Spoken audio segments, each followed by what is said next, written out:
우리 하나님 말씀 같이 보실 때 마태복음 5장 3절에서 12절까지의 말씀, 마태복음 5장 3절에서 12절까지의 말씀 다 같이 일어나셔서 함께 하나님 말씀을 봉독하도록 하겠습니다.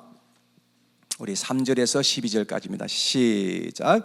심령이 가난한 자는 복이 있나니 천국이 그들의 것이며, 애통하는 자는 복이 있나니 그들이 위로를 받을 것이며, 온유한 자는 복이 있나니 그들이 땅을 기업으로 받을 것이며, 의에 줄이고 목마른 자는 복이 있나니 그들이 배부를 것이며, 긍휼히 여기는 자는 복이 있나니 그들이 긍휼히 여김을 받을 것이며, 마음이 청결한 자는 복이 있나니 그들이 하나님을 볼 것이며, 화평하게 하는 자는 복이 있나니 그들이 하나님의 아들이라 일컬음을 받을 것이며, 의를 위하여 박해를 받은 자는 복이 있나니 천국이 그들의 것임이니라.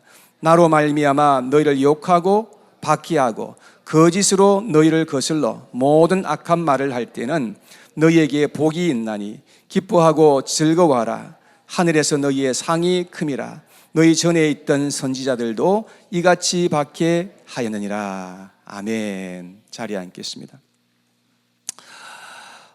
Children, do you have a hearing device? Okay. Yeah, you all need a hearing device. And I would like to ask you to do your best to listen to the message this morning, because this message is very simple to understand. Okay, if you really want to understand this message, I think you can. So Miss Hester is doing very, very good job. So she is going to translate all of this message. Please listen closely to the message. And I just pray that it will bless your heart. Okay? So I may ask you a question after the service.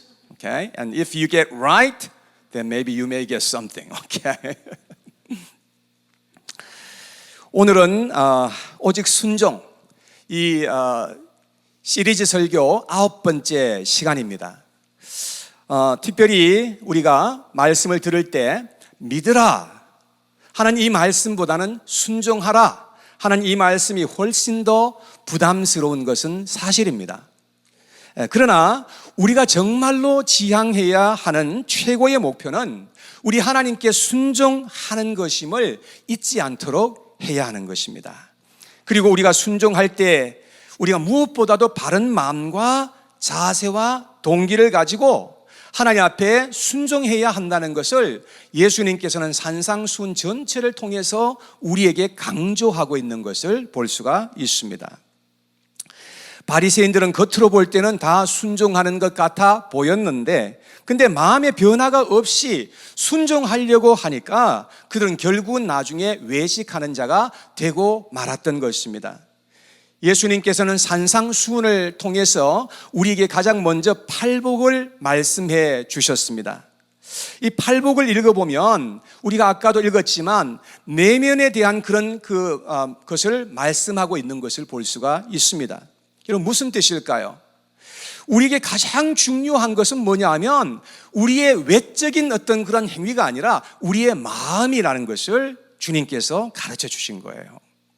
우리가 무엇을 할 때에도 마음에서부터 시작해서 이것이 되어야지 율법이나 의무에서 무엇을 하려고 하면 이것은 될 수가 없다는 것을 우리가 알아야 된다는 것입니다.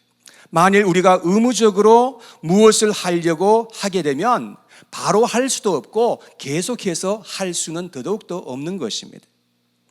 예를 들어서 우리 부모님들이 자녀들에게 공부를 하라고 그렇게 말씀하실 때가 있을 겁니다. 자, 그러면 그 자녀들이 그 말씀을 듣고서 여러 가지 동기에서 공부를 아마 하게 될 거예요. 어떤 자녀들은 부모님께서 말씀하셨으니까 내가 어쩔 수 없이 하는 그런 자녀들도 있을 거예요. 부모님께서 말씀하시니까 어떻게 하든지 해야죠. 그리고 또 어떤 자녀들은 공부하지 않으면 성적이 좋지 않고 그렇게 되면은 부모님한테 야단 맞고 혼날까봐 그래서 공부를 하는 그런 자녀들도 있을 수가 있을 것입니다. 만약에 우리 자녀들이 공부를 하되 이런 동기에서 공부를 하게 된다고 한다면 능률도 없을 것이고 공부하면서 엄청 스트레스를 많이 받을 겁니다. 그런데 부모님께서 공부를 하라고 하시니까 부모님을 공경하고 존경하는 그 마음을 가지고 공부를 한다면 얼마나 아름답겠습니까? 부모님은 나를 사랑하시고 잘되게 하시기 위해서 말씀하신 것이니까 공부를 해야지라고 하는 그 마음 가지고 우리가 공부를 한다고 한다면 우리 자녀들이 얼마나 복되겠습니까? 우리가 신앙생활 하는 것도 똑같은 원리입니다. 하나님이 우리에게 말씀하신 것이니 마음에도 없는 것을 가지고 억지로 하려고 하면 결국은 다 잘못되게 되어 있다는 말입니다. 우리는 먼저 우리의 마음이 먼저 하나님 앞에 바로 되어 있어야 한다는 것을 우리는 깊이 생각할 수 있어야 하는 것입니다. 자, 오늘 본문 3절에 보면 예수님께서 이렇게 말씀했어요. 같이 한번 읽어봐요. 시작. 심령이 가난한 자는 복이 있나니 천국이 그들의 것이며. 자, 우리의 심령이 가난하다는 것은 부족한 상태라는 것을 의미하는 것입니다. 그래서 마음이 낮아지고 갈급한 자가 복을 받게 된다, 그런 말씀입니다. 왜냐하면 마음이 가난한 자는 하나님을 간절하게 찾게 되어 있기 때문에 그렇습니다. 아무나 하나님 앞에 기도할 수 있는 것이 아닙니다. 마음이 가난하고 낮아진 자가 하나님 앞에 간절하게 기도하게 되어 있는 것입니다. 그러나 마음이 교만하면 결코 하나님 앞에서 기도하지 않습니다. 가난한 마음으로 하나님 앞에서 기도하면 하나님은 우리의 마음에 하늘의 은혜로 덧입혀 주실 줄로 믿으시기를 바랍니다. 지난주에 주보를 제가 가지고 나왔는데요, 지난주에 주보를 보면 이 아이가 지금 기도하는 모습인데 얼마나 간절한 모습이 이 얼굴에 나타나 있는지 제가 사실은 이렇게 주보에 올려놨어요. 지난주에 우리 기도에 대한 말씀을 들었지 않습니까? 우리가 하나님 앞에 나갈 때 이런 간절한 마음을 가지고 기도할 때 하나님 반드시 은혜 베풀어 주시는 좋으신 하나님이신 것임을 믿으시기를 바랍니다.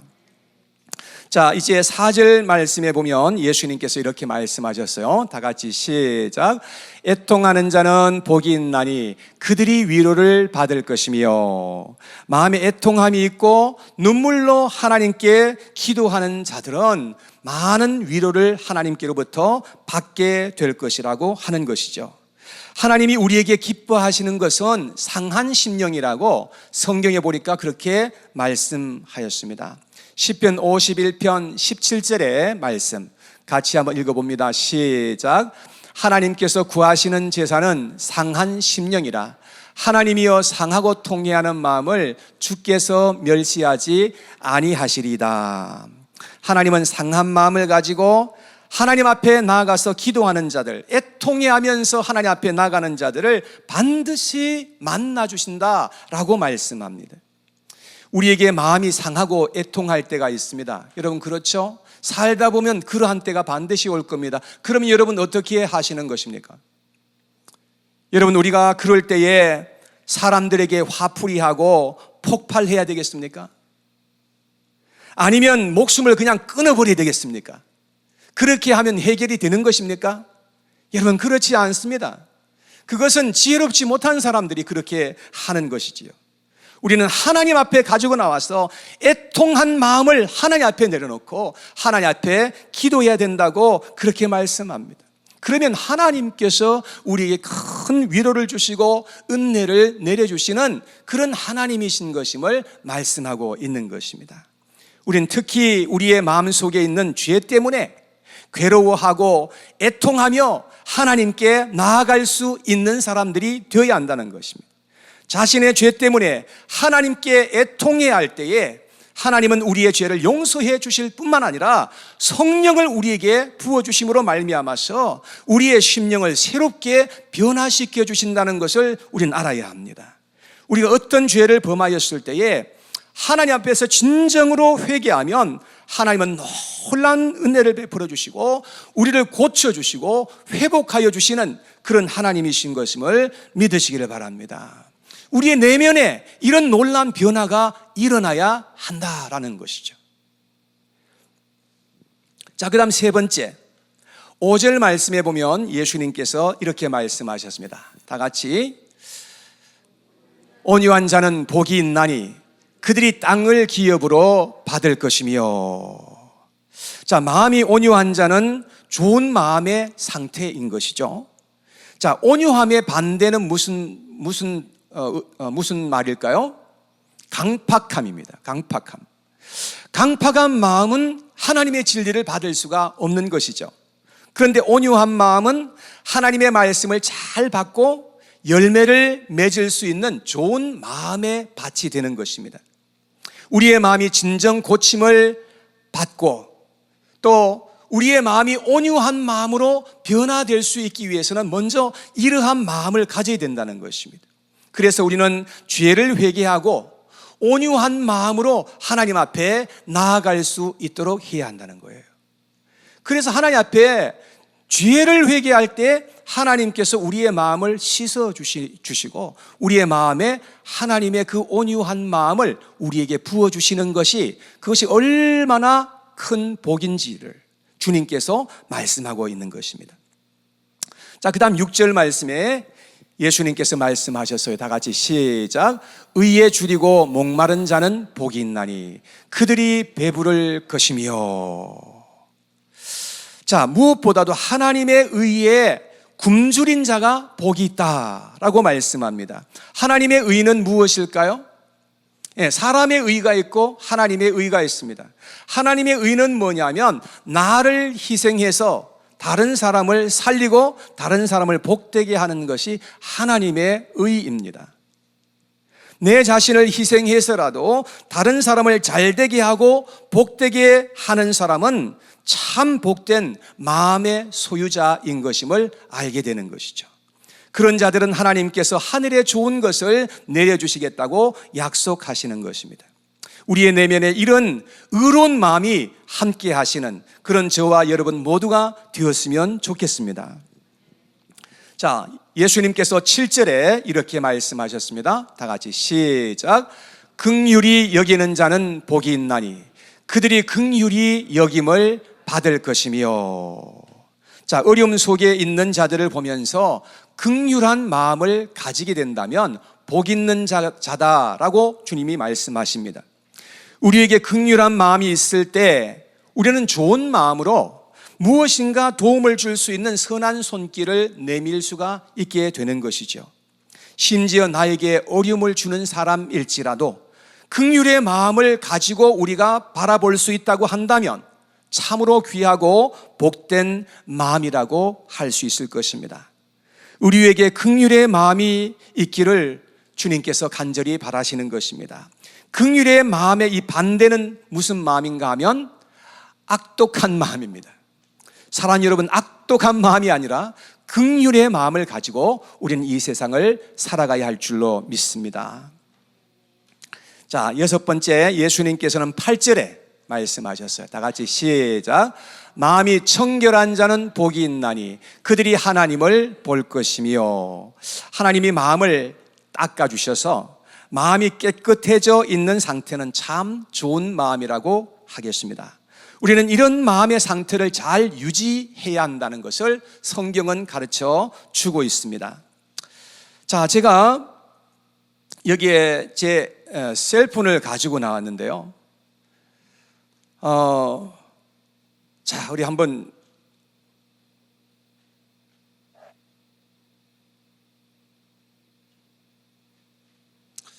제가 이렇게 켜놨는데요. 이 셀폰을 지금 켜놓은 상태인데 이 글씨를 보려고 하면 글씨가 안 보여요. 왜 그럴까요? 너무 더러워요. 이 화면이 너무 더럽게 돼 있어가지고 안에 이 글씨를 보려고 하면 잘 보이질 않아요. 제가 일부러 더럽게 만들어 갖고 나왔어요. 제가 원래 이렇게 쓰는 게 아니고 제가 오늘 여러분들에게 말씀을 드리려고 이렇게 가지고 나왔는데, 우리의 마음도 똑같이 이렇게 더러울 수도 있다는 말을 하고 싶은 것입니다. 여러분, 우리의 마음이 더럽고 만약에 추한 가운데 있다고 한다면 우리는 빨리 하나님 앞에 가지고 나와서 죄를 자복하고 하나님의 긍휼하심을 구할 수 있어야 된다는 것입니다. 자, 요한일서 1장 9절에 보니까 이런 말씀이 기록되어 있습니다. 다 같이 시작.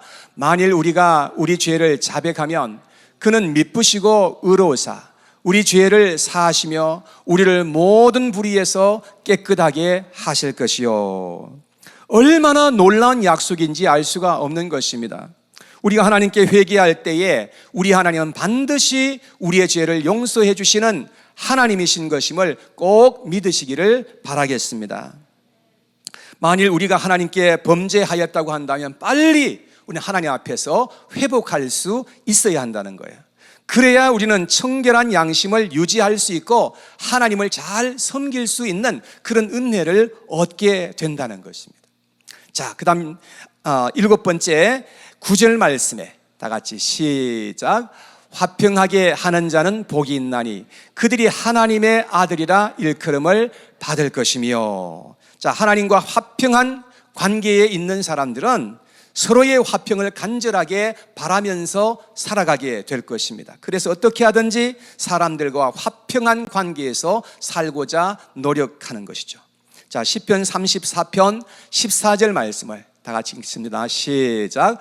악을 버리고 선을 행하며 화평을 찾아 따를지어다. 자, 우리는 화평을 찾아 따르는 사람이 되어야 한다는 것을 말씀합니다. 근데 공동체 안에 화평을 깨뜨리는 그러한 사람들이 반드시 있을 수가 있습니다. 평온하고 잔잔하던 곳에 어떤 한 사람으로 말미암아서 화평이 깨어진다고 한다면 그것은 참 불행한 일이 아닐 수가 없는 것이죠. 우리는 어디를 가든지 화평케 하는 사람들로 이 세상을 살아가야 할 줄로 믿습니다. 화평케 하는 사람이 복이 있는 사람이라고 주님께서 그렇게 말씀을 하십니다. 자, 8번째. 자, 10절에 보니까 예수님께서 말씀하십니다. 시작. 의를 위하여 박해를 받은 자는 복이 있나니 천국이 그들의 것임이라. 의를 행하다가 우리가 고난이 오고 손해를 볼 수도 있다는 것을 알아야 합니다. 그러나 그럴지라도 끝까지 의를 행하는 사람이 얼마나 복된 사람인가 하는 것을 예수님께서 말씀하신 것이죠.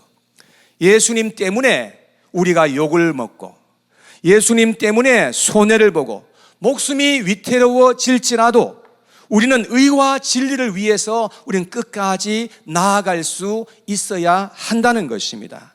이것이 바로 변화된 사람의 마음의 그런 자세인 것이죠.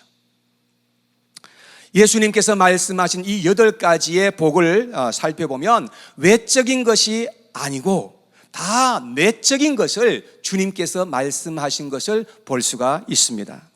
하나님은 우리의 내면에 관심이 있다는 것을 우리는 알아야 합니다. 하나님은 우리의 마음이 먼저 하나님 앞에서 바로 될 수 있기를 간절히 원하고 계신다는 말입니다. 마음이 바르지 않은 상태에서 아무리 우리가 선을 행하고 의로운 일을 한다고 할지라도 결국에는 다 실패하게 되는 것입니다. 그래서 하나님은 우리의 마음을 먼저 복되게 하시고 거룩하게 하시기를 간절히 원하시는 것입니다. 그 일을 위해서 이 시간도 우리 가운데 오셔서 일하고 계시는 하나님이신 것임을 믿으시기를 바랍니다. 외모가 잘생겼든지 못생겼든지 관계가 없습니다. 키가 크든지 작든지 그건 전혀 하나님 앞에 관계가 없습니다. 사람들은 외모를 먼저 보지만 하나님께서는 우리의 중심을 보시는 하나님이라는 것입니다. 그래서 우리의 마음이 하나님 앞에 먼저 바로 되어 있어야 한다는 것입니다. 다윗은 하나님의 마음에 합한 자였다고 성경에 보니까 그렇게 되어 있습니다. 다윗의 용모가 준수했기 때문에 그랬을까요? 전혀 아닙니다. 용모로 본다고 한다면 사울이 훨씬 더 다윗보다 준수한 사람이었습니다. 다윗의 마음은 늘 하나님을 사모하고 구하고 찾았던 사람이었음을 볼 수가 있습니다. 그런 다윗을 하나님이 너무 좋아하셨다는 것입니다. 우리의 하나님은 우리에게 뭘 대단한 어떤 것을 요구하시는 하나님이 아니십니다.